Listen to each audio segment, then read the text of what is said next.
Hello everyone, good morning.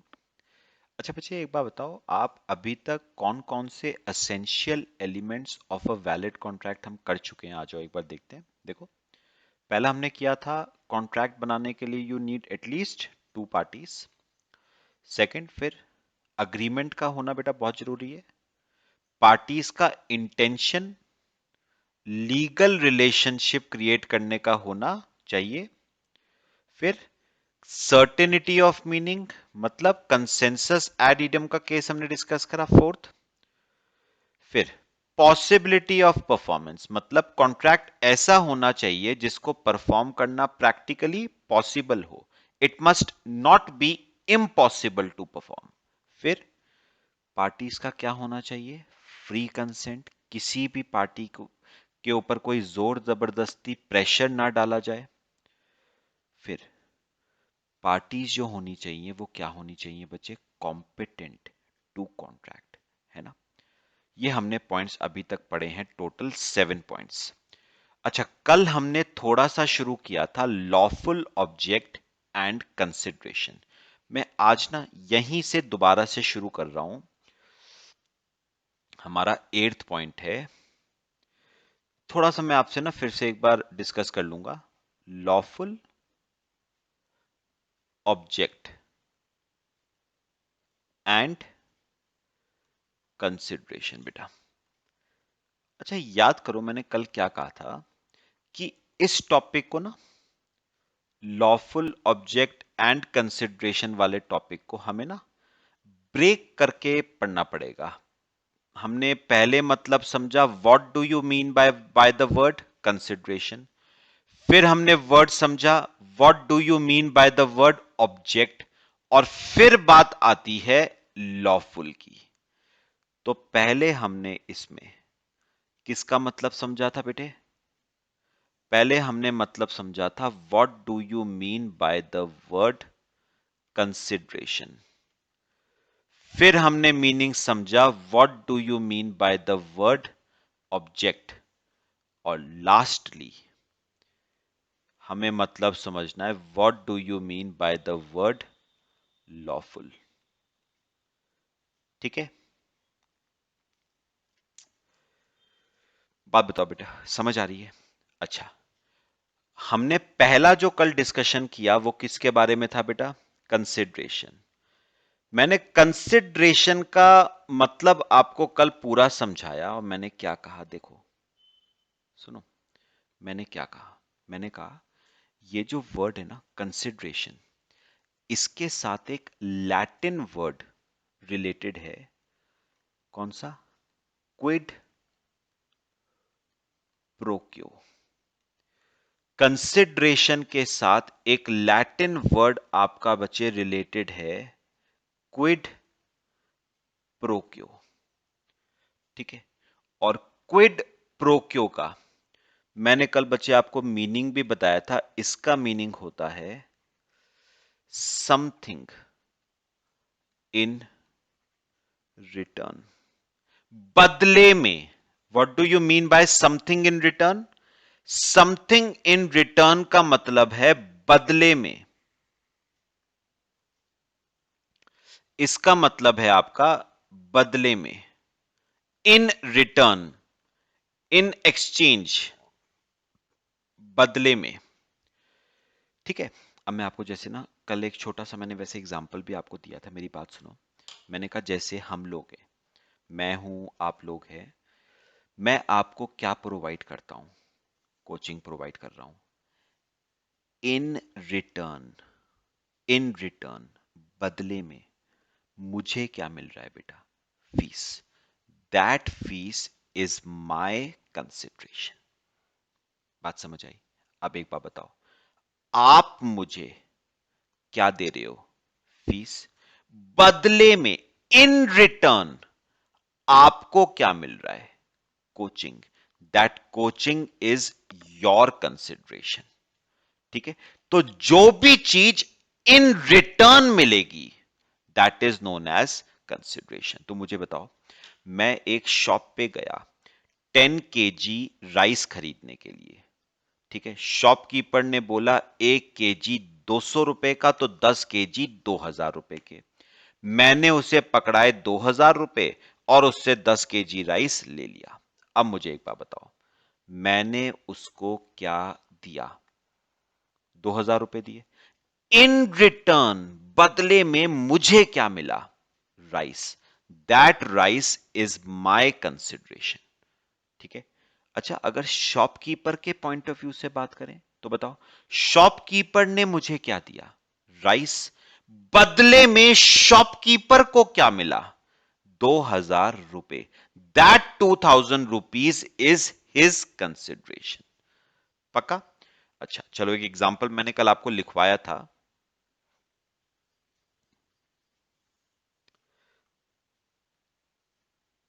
देखो, मैंने कल एक एग्जांपल आपको लिखवाया था। क्या एग्जांपल था? ए है, ए के पास एक कार है, वो उस कार की क्या करना चाहता है बेटा? सेल। उसने बी को ऑफर दिया। अच्छा, उसने बी से क्या कहा? Will you purchase my car for 5 lakh? क्या तुम मेरी कार परचेज करना चाहोगे 5 लाख की? बी ने उसके ऑफर को क्या कर लिया बेटा? Reject, accept, sorry. बी ने कहा yes, I will purchase your car for 5 lakh. तो बी ने ए के ऑफर को क्या कर लिया? एक्सेप्ट। अब मुझे बताना, काम की बात पे आओ। अब मुझे बताना, मुझे एक बात बताओ, ए ए बी को क्या दे रहा है? अपनी कार। इन रिटर्न, बदले में ए को क्या मिल रहा है? बताओ, बदले में ए को क्या मिल रहा है? ए को मिल रहा है cash, ₹5 lakh. That ₹5 lakh is consideration for mister A. तो ए का कंसिडरेशन कितना हो गया? 5 लाख। सेम मुझे बताओ बी के लिए। बी बताओ ए को क्या दे रहा है? ₹5 लाख। इन रिटर्न, बदले में बी को क्या मिल रहा है? कार। वो कार बी का क्या बन जाता है बेटा? कंसिडरेशन। तो क्या कहोगे? बी का कंसिडरेशन क्या होगा? कार। तो this is the meaning of the word consideration. तो मेरे ख्याल से कंसिडरेशन वर्ड पूरा क्लियर हुआ सबको? ठीक है, कंसिडरेशन वर्ड मेरे ख्याल से सबको क्लियर हुआ, समझ आया बेटा सबको? ठीक है। अच्छा, फिर जो मैंने कॉपी कर लो पहले से। अच्छा, जो मैंने अगला वर्ड आपको लिखवाया कल, वो कौन सा था? ऑब्जेक्ट। अच्छा, मैंने इसमें कल क्या बातें बताई थी, एक बार जरा आओ। ऑब्जेक्ट वर्ड में यहां पर देखो, सेकंड पॉइंट, मैंने वर्ड जो आपको सेकंड कराया था वो क्या था? ऑब्जेक्ट। मैंने कहा था ये जो ऑब्जेक्ट है, this is derived from the word objective. Object is derived from the word objective. Objective से मतलब क्या क्लियर हुआ? ऑब्जेक्टिव से मतलब है मोटिव, आप कह सकते हो पर्पस, आप कह सकते हो इंटेंशन। मतलब पता है क्या? आपका, सुनना, आपका कॉन्ट्रैक्ट में एंटर होने के पीछे मोटिव क्या था? आपका कॉन्ट्रैक्ट में एंटर होने के पीछे ऑब्जेक्टिव क्या था? कॉन्ट्रैक्ट में एंटर होने के पीछे आपका पर्पस क्या था? क्यों एंटर हुए हो कॉन्ट्रैक्ट में? रीजन क्या है कॉन्ट्रैक्ट में एंटर होने का? और अगर मैं आपसे पूछूं, ये ए और बी दोनों कॉन्ट्रैक्ट में एंटर हुए, किस मोटिव के साथ वो कॉन्ट्रैक्ट में एंटर हुए थे? For sale and purchase of car. तो ये sale and purchase of car उनका क्या कहलाएगा बेटा? मोटिव। मोटिव यानी ऑब्जेक्टिव, ऑब्जेक्टिव यानी पर्पस यानी ऑब्जेक्ट। तो मुझे बताओ इस कॉन्ट्रैक्ट में एंटर होने के पीछे ऑब्जेक्टिव दोनों पार्टीज का क्या था? Sale and purchase of car. तो मेरे ख्याल से क्लियर हुआ सबको, है ना? दोनों वर्ड्स का मतलब हमने समझा। चलो अब हम आगे चलते हैं, जरा नई बात करते हैं। ध्यान से सुनिए मेरी बात। पता है, अब सुनो, अब लॉ ने क्या कहा है? लॉ ने कहा है हर कॉन्ट्रैक्ट में, ध्यान से सुनना, हर कॉन्ट्रैक्ट में कंसिडरेशन भी होता है। हर कॉन्ट्रैक्ट में, यहां पर देखो, हर कॉन्ट्रैक्ट में मेरे को बताओ, हर कॉन्ट्रैक्ट में कंसिडरेशन भी होता है और हर कॉन्ट्रैक्ट में, हर कॉन्ट्रैक्ट में एक मोटिव भी होता है, यानी ऑब्जेक्टिव भी होता है। तो उसने कहा consideration and objective both should be lawful. ठीक है, मैं दोबारा बोल रहा हूं। उन्होंने कहा consideration and objective both should be lawful. अब now what is the meaning of the word lawful? उन्होंने कहा कंसिडरेशन, कंसिडरेशन एंड ऑब्जेक्ट यानी purpose both should be lawful. दोनों बताओ क्या होने चाहिए? लॉफुल। याद रखना, अगर ये दोनों लॉफुल हैं, अगर ये दोनों लॉफुल हैं, यस यस लॉफुल हैं, तो फिर तो कॉन्ट्रैक्ट को बेटे क्या माना जाएगा? Valid contract. लेकिन अगर ये दोनों लॉफुल नहीं हैं तो फिर बेटा कॉन्ट्रैक्ट वैलिड नहीं होगा, इनवैलिड कॉन्ट्रैक्ट होगा। बात समझ आई? इसलिए ना इन दोनों का लॉफुल होना बहुत जरूरी है।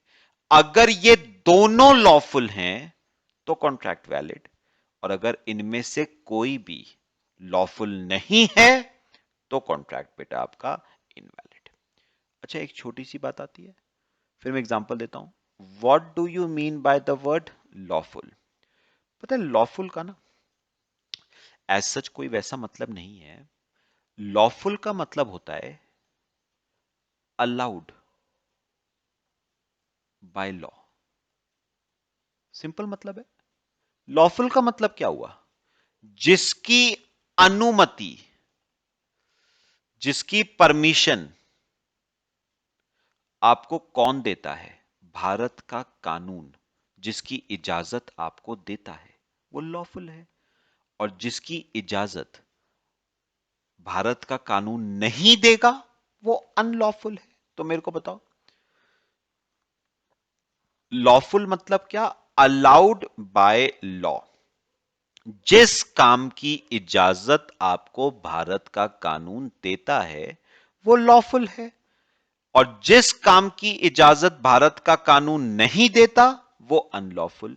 मतलब लॉफुल वो होगा which is allowed by law, या कह लो नॉट प्रोहिबिटेड बाय लॉ।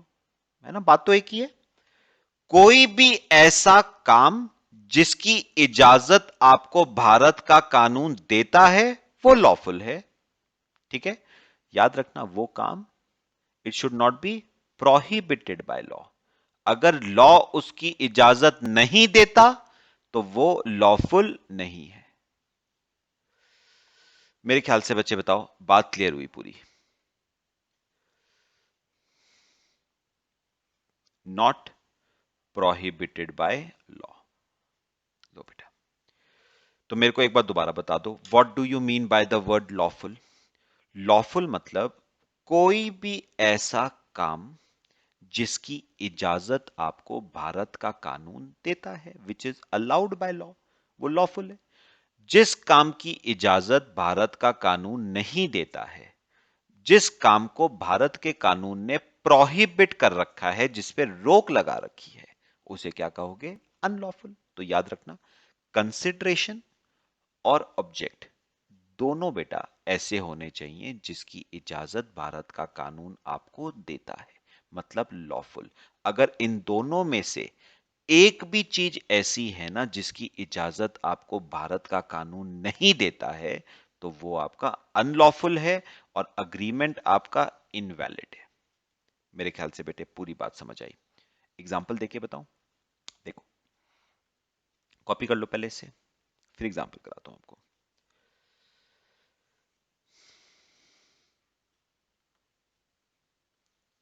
जिसने कॉपी कर लिया बेटा लिखते रहो साथ साथ मेरे, ए और बी। चलो ध्यान से देखना जरा। ए सेलर है और बी बायर है। पता है अब हुआ क्या? सुनो, ध्यान से देखना है।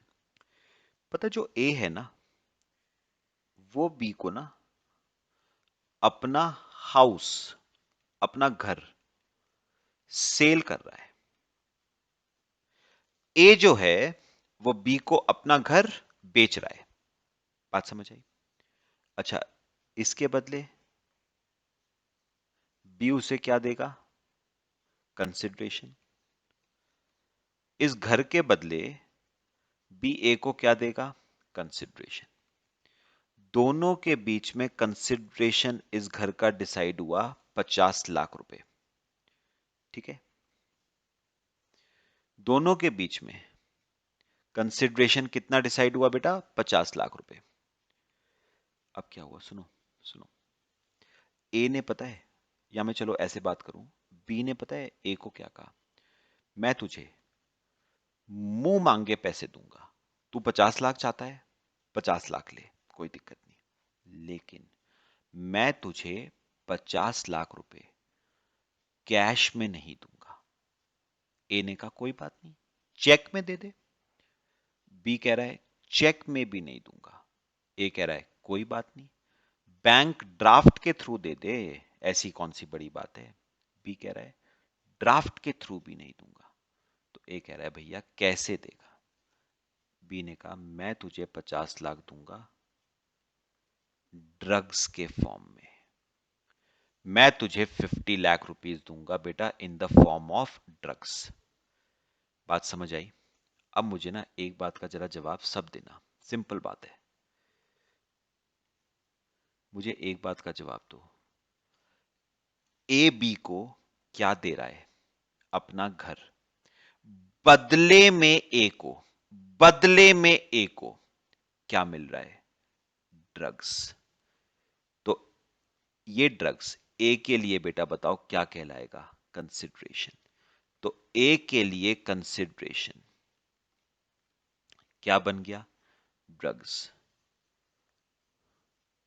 ए के लिए कंसिडरेशन क्या बन गया? ड्रग्स। ए ने बी को क्या दिया था बताओ? अपना घर।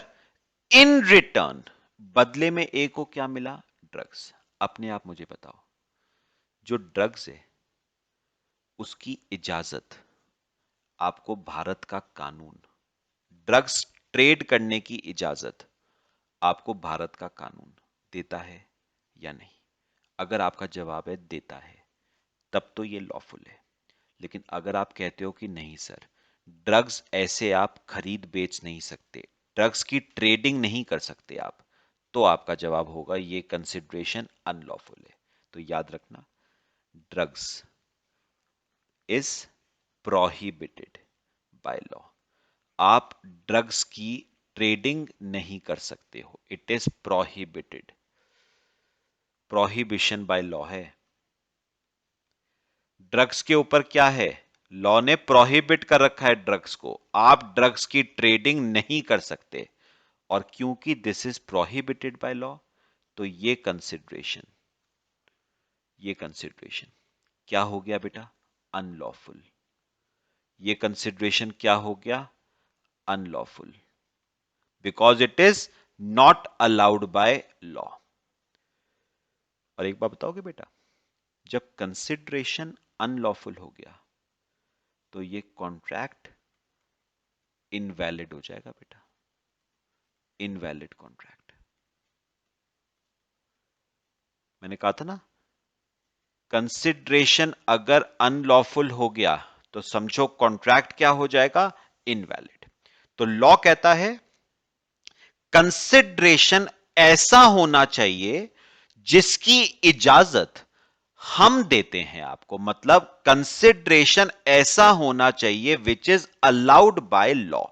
अगर आपने कोई ऐसा कंसिडरेशन लिया या दिया जिसकी इजाजत कानून आपको नहीं देता है, भारत का लॉ आपको नहीं देता है, आप उस कॉन्ट्रैक्ट को हम क्या मान लेंगे बेटा? इनवैलिड कॉन्ट्रैक्ट मान लेंगे। उसकी कोई भी मान्यता, वैधता नहीं होगी। पक्का क्लियर हुआ? कॉपी करो इसे, फिर आगे चलते हैं। ये तो केस मैंने कराया कंसिडरेशन का। अब आपको एक छोटा सा केस ऑब्जेक्ट का भी कराऊंगा। अच्छा, वैसे मुझे एक बात बताओगे, छोटी सी बात। मैं अगर पूछूं इस कॉन्ट्रैक्ट का, इस कॉन्ट्रैक्ट में एंटर होने का ऑब्जेक्टिव क्या था? याद रखना, इस कॉन्ट्रैक्ट में एंटर होने का objective sale and purchase of drugs नहीं था। बात समझो, ड्रग्स तो दिए गए थे, वो अलग बात है, लेकिन मंशा जो थी ना दोनों पार्टीज की, वो मंशा ड्रग्स खरीदने बेचने की नहीं थी। मुझे बताओ इस कॉन्ट्रैक्ट में एंटर होने का ऑब्जेक्टिव क्या था? ऑब्जेक्टिव था सेल एंड परचेज किसकी? हाउस की बेटा। कॉन्ट्रैक्ट किसकी, किसका था? कॉन्ट्रैक्ट ड्रग्स खरीदने बेचने का थोड़ी ना था, कॉन्ट्रैक्ट तो घर खरीदने बेचने का था। तो मैं अगर आपसे पूछूं इस कॉन्ट्रैक्ट में, इस वाले कॉन्ट्रैक्ट में कंसिडरेशन अनलॉफुल है या ऑब्जेक्ट अनलॉफुल है, बात समझोगे बेटे, सब कंफ्यूज नहीं करना है। मुझे बताओ इस कॉन्ट्रैक्ट का ना ऑब्जेक्ट, बेटा ऑब्जेक्ट अनलॉफुल नहीं है। मुझे बताओ, घर खरीदने बेचने का कॉन्ट्रैक्ट कर नहीं सकता क्या? क्या घर खरीदने बेचने की परमिशन, इजाजत लॉ नहीं देता क्या? भाई घर खरीदने बेचने में कोई दिक्कत थोड़ी ना है। तो ऑब्जेक्ट तो बेटा इसमें लॉफुल है, ऑब्जेक्ट इस कॉन्ट्रैक्ट का लॉफुल है। क्या अनलॉफुल है बेटा? क्या लॉफुल नहीं है? कंसिडरेशन बचे अनलॉफुल है।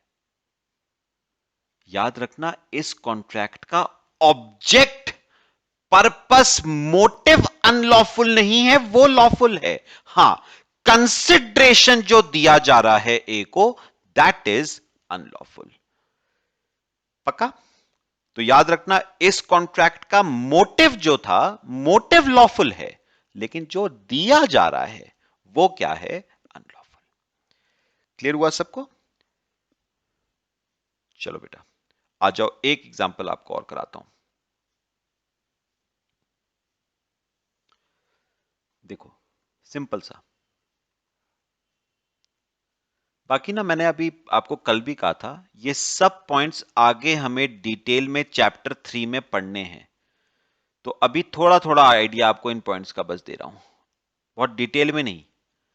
आगे हम बहुत डिटेल में पढ़ेंगे। सुनो, ये आपके ना 3 दोस्त हैं।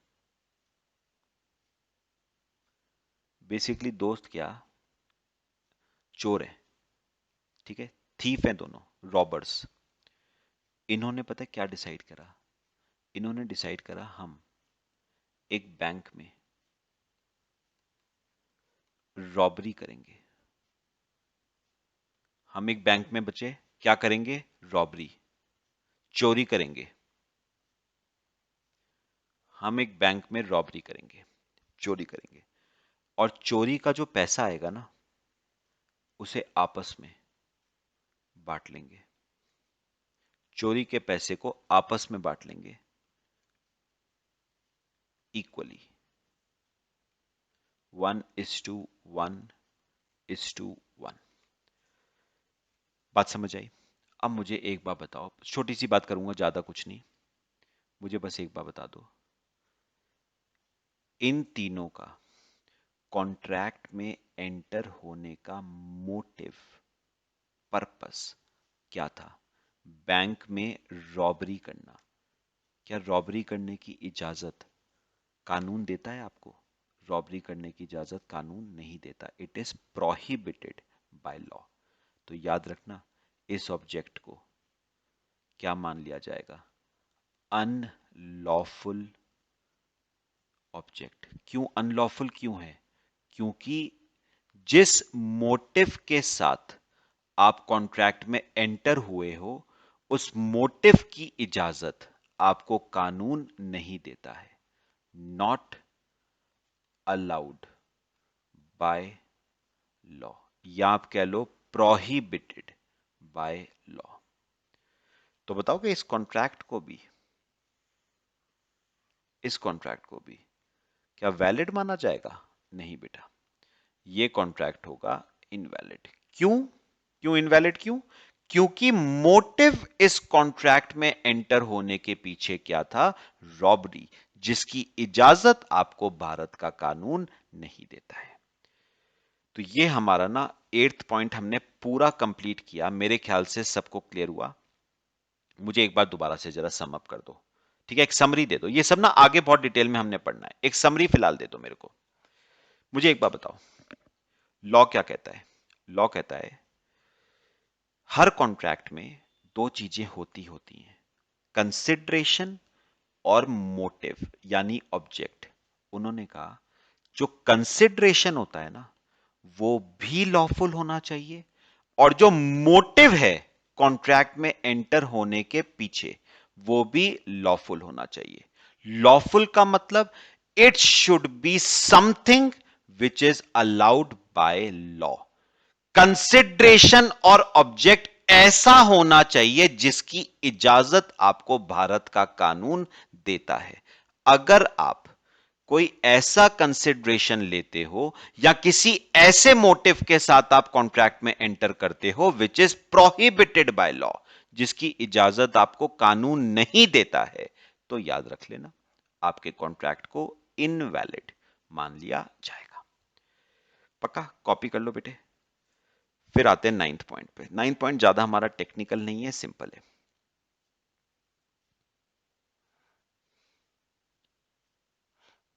कर लिया सबने? और बेटा 9th पॉइंट क्या कहता है, देखो। अब देखो ये वाला क्या है, सिंपल है, इसमें खास कोई हमारी दिक्कत नहीं है, ना कोई उतना इंपॉर्टेंट है। ये देखना जरा, फुलफिलमेंट ऑफ नेसेसरी फॉर्मेलिटीज। पता है, ये मैं आपको थोड़ा सा वैसे ही समझा देता हूं, इसमें खास कुछ नहीं है। देखना जरा, मेरी बात सुननी है सबने। In case of certain contracts, the contract must be in writing. Example, insurance contract. In case of some contracts, law requires that agreement must be registered. Contract for sale and purchase of immovable property. Unless such formalities as required by law have been fulfilled, contract will not be considered as valid contract. आओ बेटा, 9th point बहुत simple है, ध्यान से बेटा मेरी बात बस सुननी है। यहां पर देखो, 9th पॉइंट किस चीज के बारे में है? फुलफिलमेंट ऑफ necessary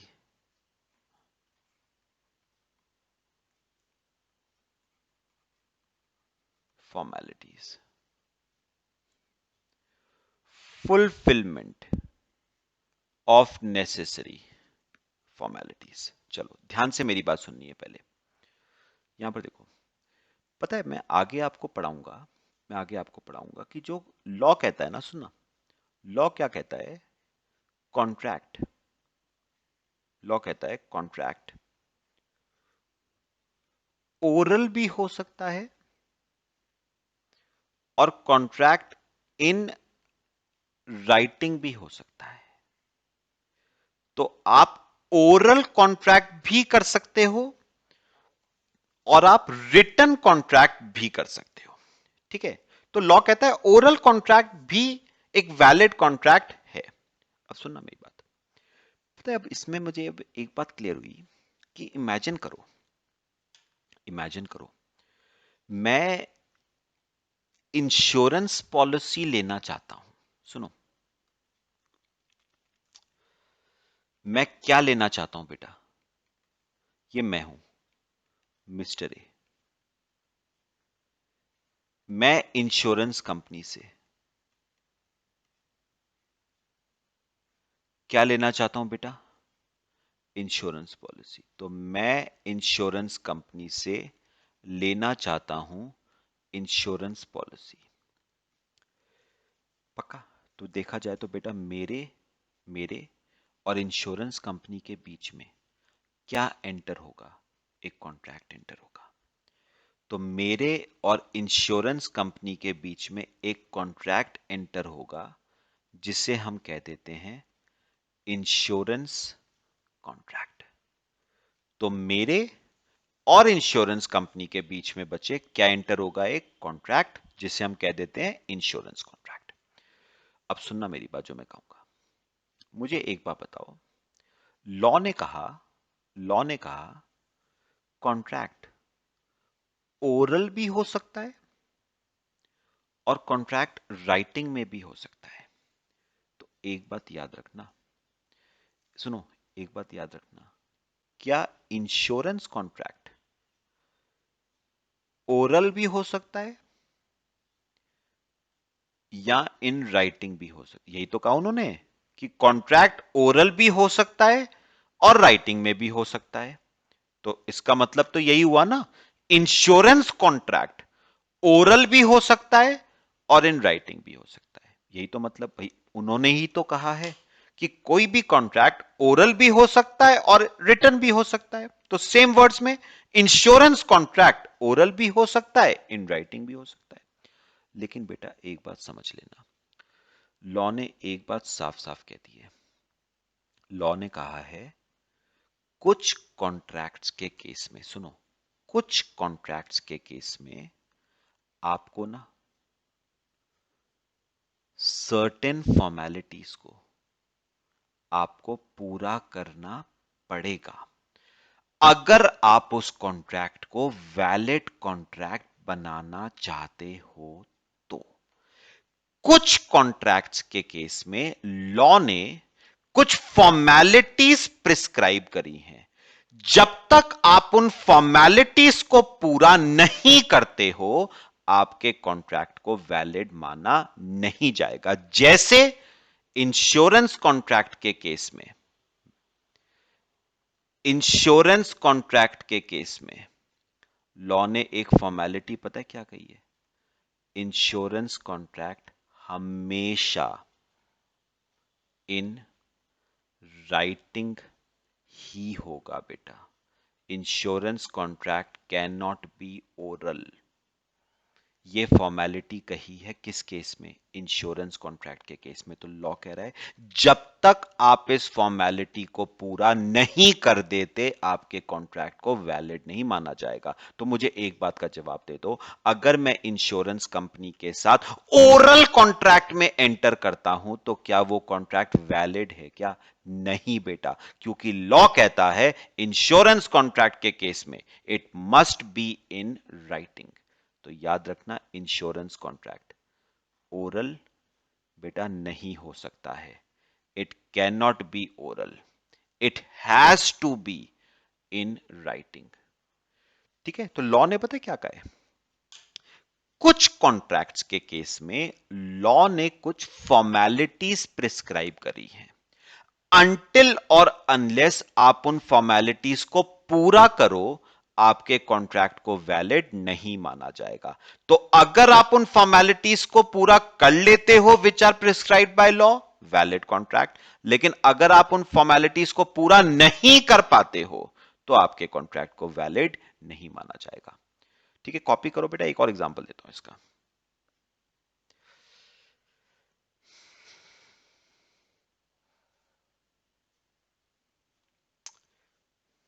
ठीक है बेटा, आ जाओ एक और छोटा सा, ये देखो।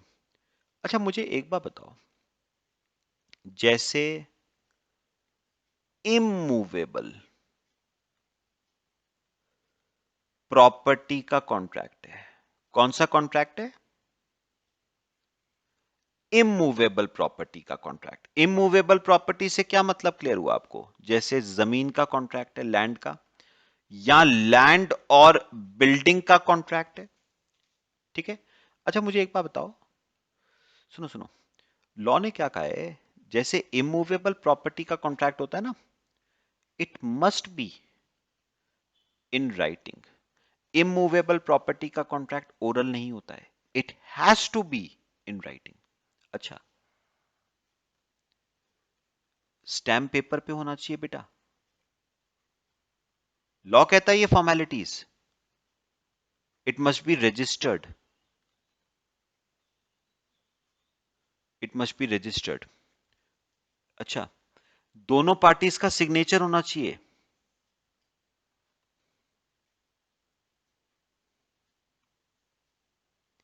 सिग्नेचर ऑफ बोथ पार्टीज, दोनों पार्टीज का बेटा सिग्नेचर होना चाहिए। अच्छा, दो विटनेस के भी सिग्नेचर होने चाहिए,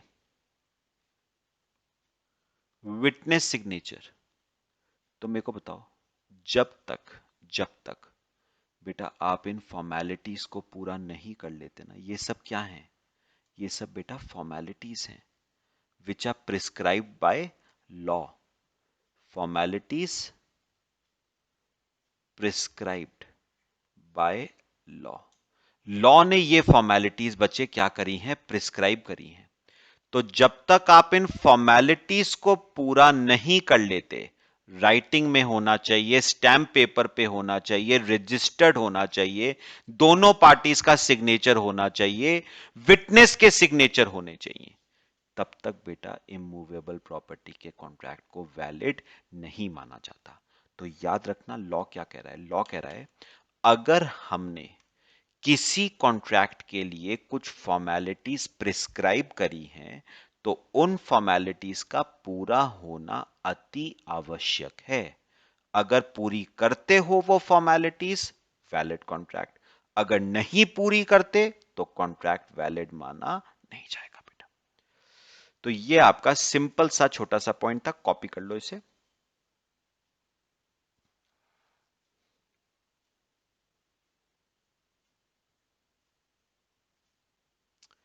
ठीक है बेटा, तो आपके कितने पॉइंट्स हो गए टोटल? 9 पॉइंट्स। अच्छा बेटा एक बात मेरी और छोटी सी सुन लो, ये टॉपिक हमारा खत्म हो जाएगा। लास्ट पॉइंट, 10th पॉइंट है, agreements not expressly declared as void. अभी वैसे मैंने आपको वॉइड का भी मतलब नहीं बताया है, और ये टॉपिक ना मैं अभी नहीं डिस्कस करूंगा, to be discussed later in the class. तो फिलहाल के लिए आप इस पॉइंट को छोड़ देना, चैप्टर 3 में ये सारी चीजें हम डिस्कस करेंगे। तो फिलहाल मैंने आपको कितने पॉइंट्स बताए हैं? टोटल 9। ठीक है, 10th पॉइंट छुड़वाया नहीं है मैंने अभी आपको, फॉर द टाइम बिंग आप छोड़ देना, ये मैं आपसे डिस्कस करूंगा चैप्टर 3 में, बहुत डिटेल में डिस्कस करेंगे। ठीक है बेटा, चलो आज के लिए काफी है, बाकी बच्चे नेक्स्ट क्लास में डिस्कस करेंगे। Thank you.